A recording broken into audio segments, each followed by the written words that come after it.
Welcome back. You're still watching Newspaper Review on High Impact Television. Right now, we have our guest who joins us via phone call from Lagos State, Nigeria, Barrister Tunji Abdulhamid. Good morning, Barrister Tunji. Thank you for joining us on the review. Good morning, Sarah. All right, very quickly. It's nice to be with you. Yeah, very quickly, let's move on to what we have this morning. Just yesterday, the 30th of November, we had the report how the white paper, a 41-page report, had been released, and, considering the fact that it was in line with the investigations carried out by the JPI, that is the Judicial Panel of Inquiry on the EndSARS protest and other issues that were related to that. And of the 32 recommendations made, 11 were accepted, 1 was rejected, and 6 was accepted with modifications. Let's start on the premise on the fact that what do you make out of this white paper and the fact that 11 were accepted, 1 was rejected, and 6 with modifications? I am not surprised about the white paper position. Before now, I am not waiting for the white paper because I am satisfied that the report that was said to be leaked is the actual report, and that is the actual position of the panel. You see, it's unfortunate that the government has passed a vote of no confidence on the panel it set up. It set up the panel, and he is the one also discrediting the panel. You see, we are not sincere with ourselves, and that's why we are where we are today. There is no doubt that there is a Lekki, the issue happened on the 20th of October at Lekki. There is no doubt that military was deployed to that place. There is no doubt that there was shooting. There is no doubt that people died. Even the governor confirmed it, that two people died. But in the report... So I don't know how that is, that will now come up today and say, because of people look at the paper and say there's a contradiction from the evidence by one pathologist. Was it the only that gave evidence at the panel? Okay. There are other people, evidence from other people. There's also an evidence to find that, look, one of the dead bodies was carried away by the military. The government is not looking at that. Well, in any event, I have said it before, that people who are waiting for white paper are just not being sincere. The white paper will not rewrite the report. The report is the report. The white paper is just the position of the government on it. And I do not expect government to come out to start condemning which one to follow, which one to follow. What I was expecting government, what should be the right thing for the government to do was to look at the recommendations and see how those recommendations have been enforced or implemented. Not to say we are removing this, we are removing this, we are removing that. Before now I've said it, that the only thing that will be implemented by the government is issue of compensation. Other position will not be implemented, which I have now confirmed my position. Against one now. Right. So as far as I'm concerned, the government has not told us the truth, and they are not working the path of peace and they are calling for. All right. The government should just own up to responsibility, accept responsibility, apologize to the people. Let them be sorry. Something has went wrong, and we are sorry it will not happen again. And everybody will move on. They just sweep the thing under the carpet, and you want people to come and embrace peace. Barrister Tunji, let me interrupt you a bit. Talking about apologizing and making things work and all of that, in a press conference held yesterday, the governor of the state, Babajide Sanwo-Olu, stated that over 400 million naira was paid in compensation, and he emphasized the fact that he's going to ensure that this would be looked through and it will be based on truth. In regards to this, he has called for a peace walk with some persons that were involved in the EndSARS protest. Do you think the governor is actually really making moves to ensure that peace is restored and everyone is, fine with the report? The issue is not about money. We always see money at the end of everything. Just mere out of error. We may not even pay 1 naira. If what people are looking for is going to accept that, look, people were killed and they were sorry. That's all. It has not that you don't agree that people were killed. What are you paying for? There's no justice. And without justice, there can't be peace. And the government is asking for people to come and work now. The same work that they work when they were beaten. The same work that they work when they were born into Black Maria. So I find that the government wants to work its own work. I just hope that work will also be inside the car.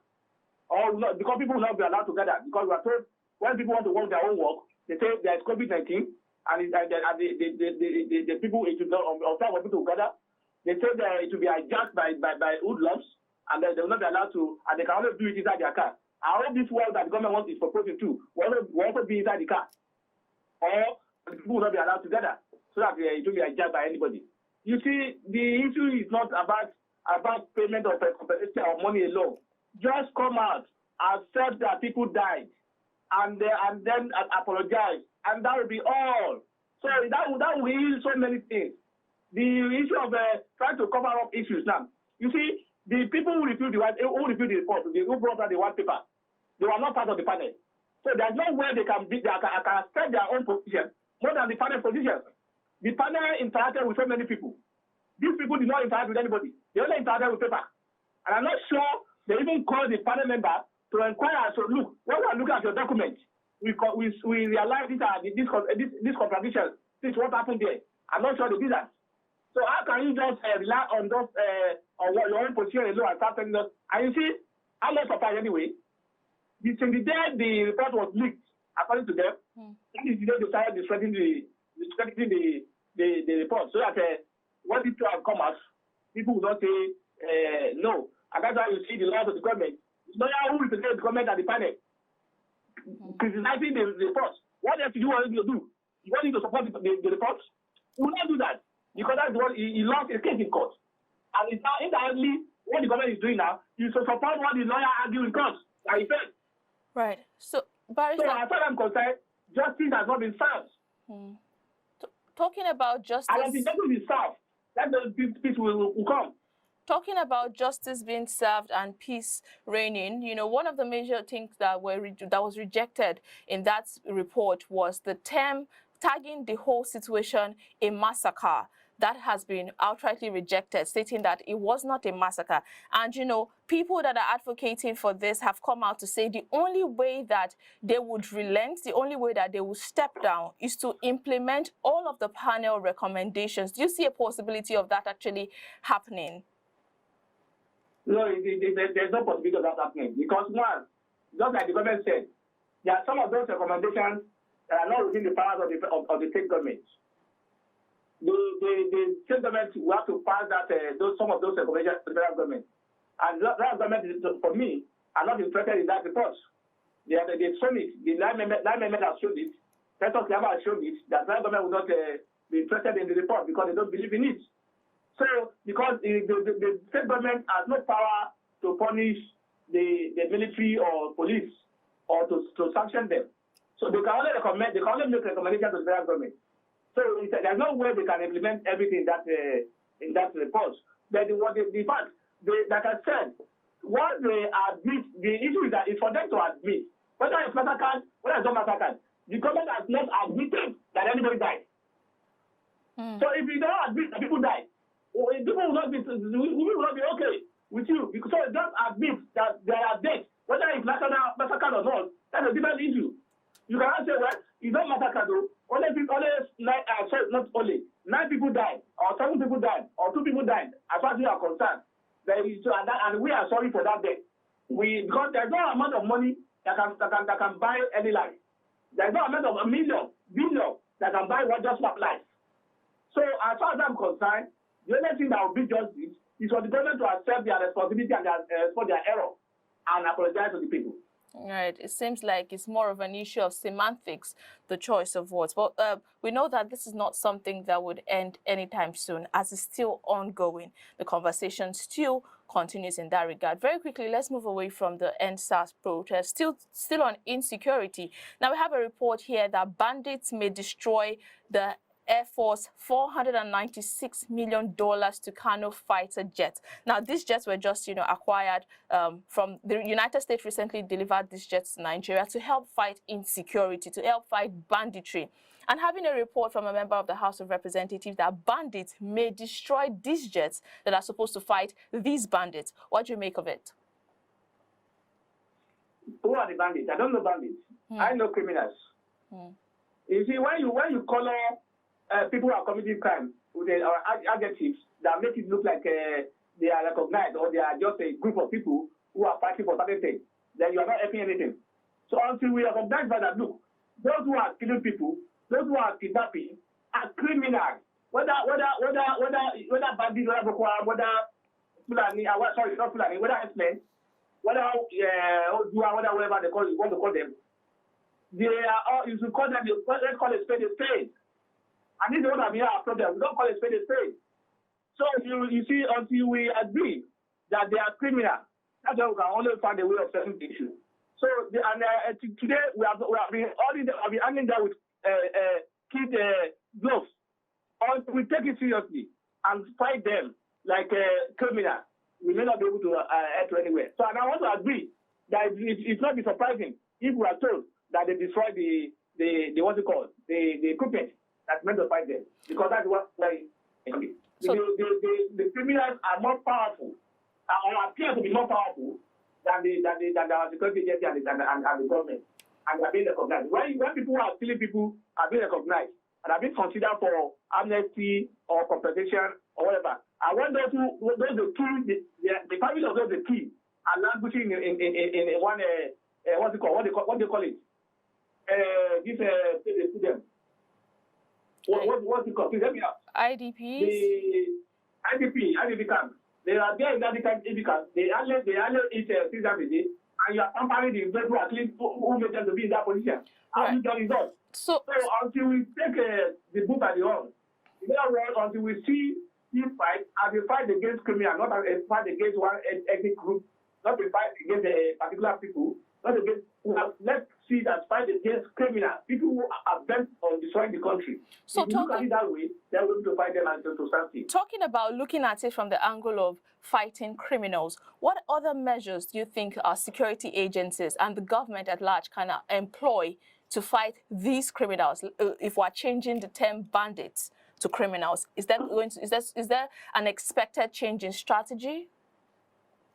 No, you see, why I say they should call them criminal is because when you say they are bandits, some people see them as, some people have sympathy for them. Some people are just like Alhaji Shehu Musa, what's it called, Alhaji Shehu, the woman.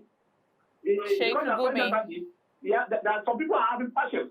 They're having empathy, sympathy by ways for them. But if you call them criminal, everybody will see them as somebody who cannot be associated with. So the issue is that we need to do more of intelligence. I'm talking about our ministry now. They are doing their best in circumstance. I won't blame them because you cannot give us no house. In other words, if you don't have enough equipment to fight people, or if you don't have enough support in fighting these people, you cannot do what you can do in that. So we need more intelligence. We need to employ more intelligence, and in other words, we need not wait.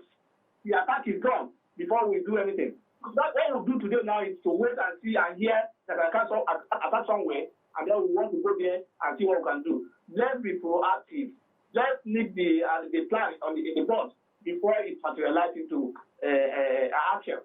So I think we need to change our tactics by give it to them whatever they have, and not waiting for them to come to us before we attack. And we need to improve more. And again, we are just talking all this while. We are not making more. We need personnel. We are lacking personnel, and we have been saying for years, and people are not being recruited. So how do you move? We don't have enough personnel, and the few ones we have, some majority of them are with CIP or PPIP. Right. So the little few ones we have are not being paid at a very big. They are not enjoying their life. They are the workforce and thinking about how to pay their school fees, their children's school fees, how to pay their families out friends. How they take care of the you can't be focused. So they need to make them comfortable. They need to provide the care that their residents are taken care of. Okay. And then they need to let them realize that look, if you die for your country, you don't die in pain. Yeah, because today people are dying in pain. All right. So we need to change all this. It all boils down to, from all you said, it all boils down to intelligence and a change in strategy. Right. Very interesting one there. Thank you so much, Barrister Tunji Abdulhamid. This is where we end the conversation with you on The Review this morning. Thank you for having me. Do enjoy the rest of your day.